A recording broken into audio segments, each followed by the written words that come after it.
Halo semua, salam sejahtera Malaysia. Selamat datang ke channel Fels Lifestyle. Terima kasih kerana terus setia dan terus bersama di dalam channel ini. Tuan-tuan dan puan yang saya amat hormati, antara yang dinantikan ramai adalah pilihan raya kecil Dun Air Kuning.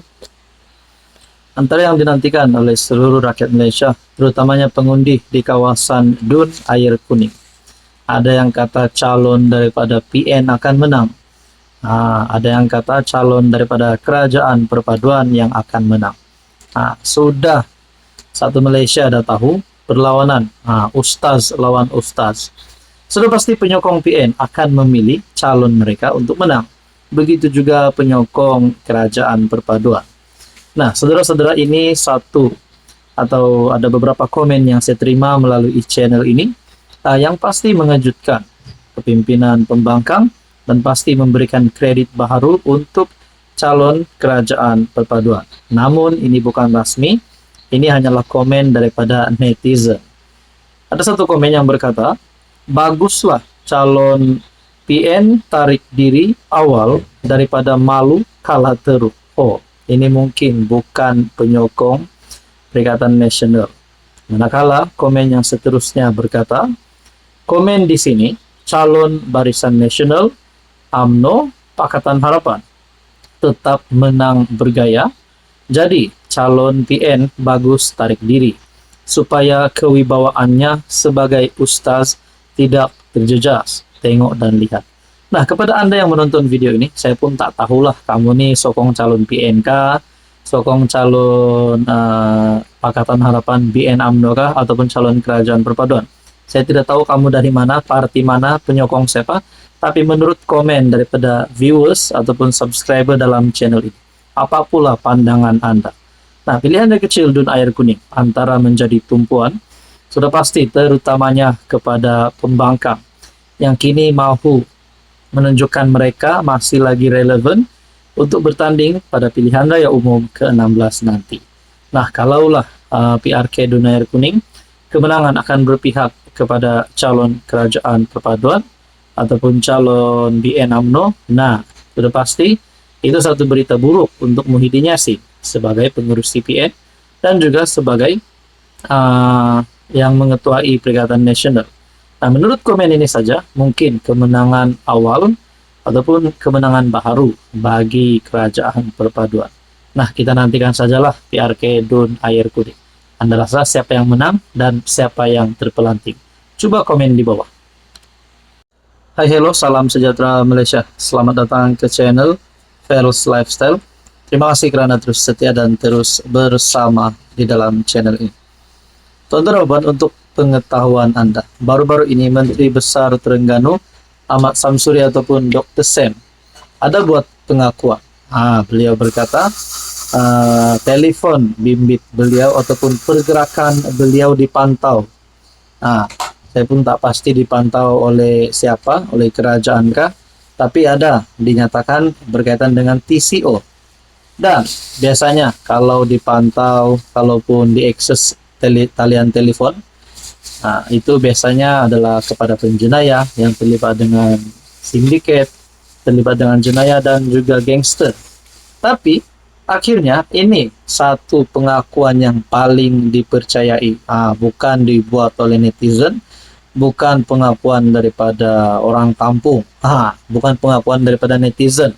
Ini pengakuan ataupun satu pendedahan sendiri daripada Ketua Polis Negara Tan Sri Razarudin Hussain. Samsuri bukan penjenayah, tiada dalam senarai. Kalaulah benar MB Terengganu ini penjenayah, terlibat dengan skandal, terlibat dengan sindiket, terlibat dengan kumpulan gangster, sudah pasti beliau tidak layak untuk memegang jawatan MB. Tapi ini adalah pengakuan paling benar. MB Terengganu Ahmad Samsuri Mokhtar tidak pernah diletakkan dalam senarai pekeliling khas ataupun SPK, kata Ketua Polis Negara.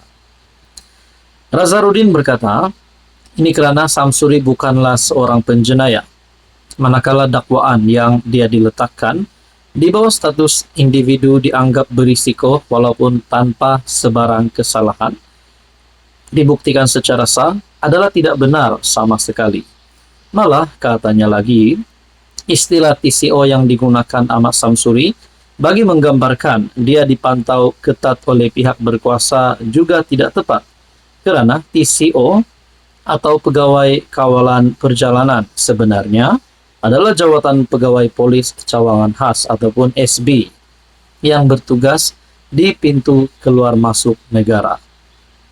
TCO adalah Travel Control Officer yang bertugas di pintu keluar masuk negara, sama ada di lapangan terbang atau di bukit kayu hitam yang mempunyai tugasan tertentu. Mungkin apa yang dimaksudkan Ahmad Samsuri itu adalah SPK, tetapi namanya tidak ada dalam senarai, karena dia bukan penjenayah atau suspek. Sebenarnya nama yang ada dalam SPK adalah suspek bagi case tertentu termasuk jenayah, CID, narkotik atau individu yang terbabit dalam case 3R yang melarikan diri ke luar negara yang perlu ditangkap jika mereka memasuki negara ini, katanya dipetik berita harian. Ahmad Samsuri yang juga naib Presiden PAS mendakwa dia dikenakan pemantauan TCO sehingga panggilan teleponnya diawasi.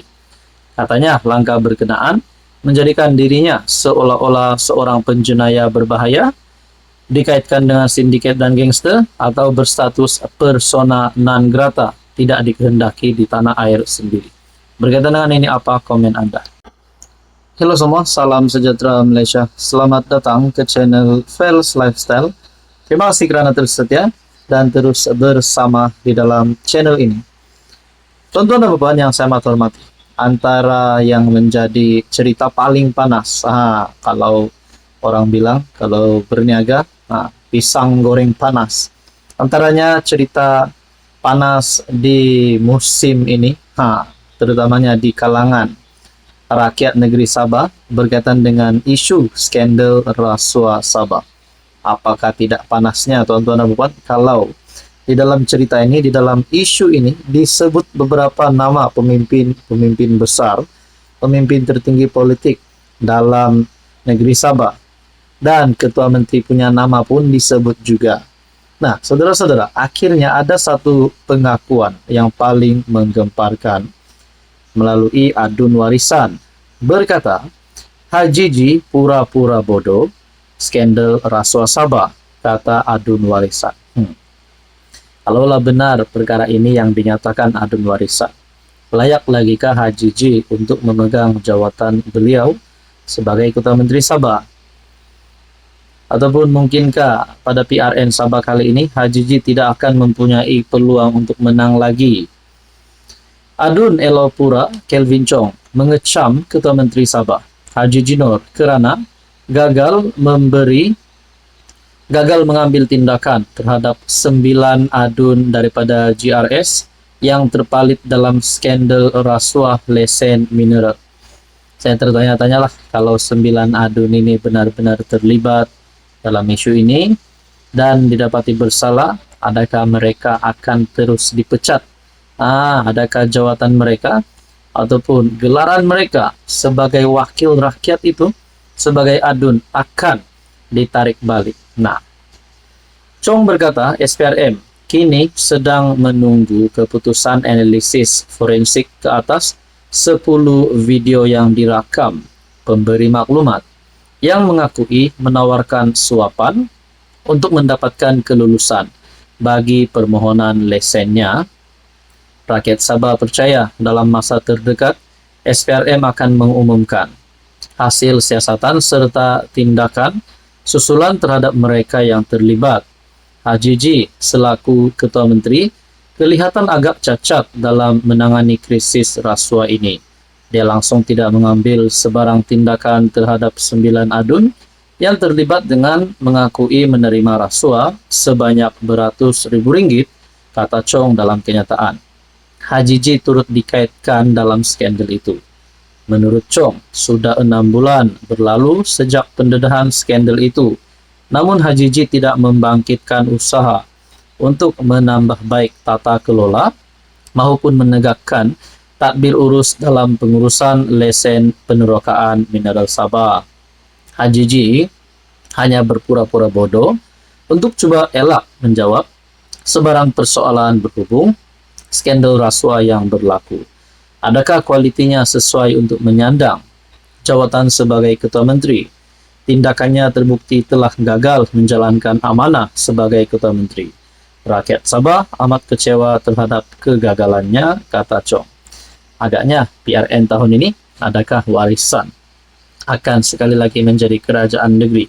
Sudah pasti calon Ketua Menterinya adalah Presiden warisan sendiri, Syafiee Apdal. Ataupun mungkin Bung Mokhtar daripada UMNO Sabah.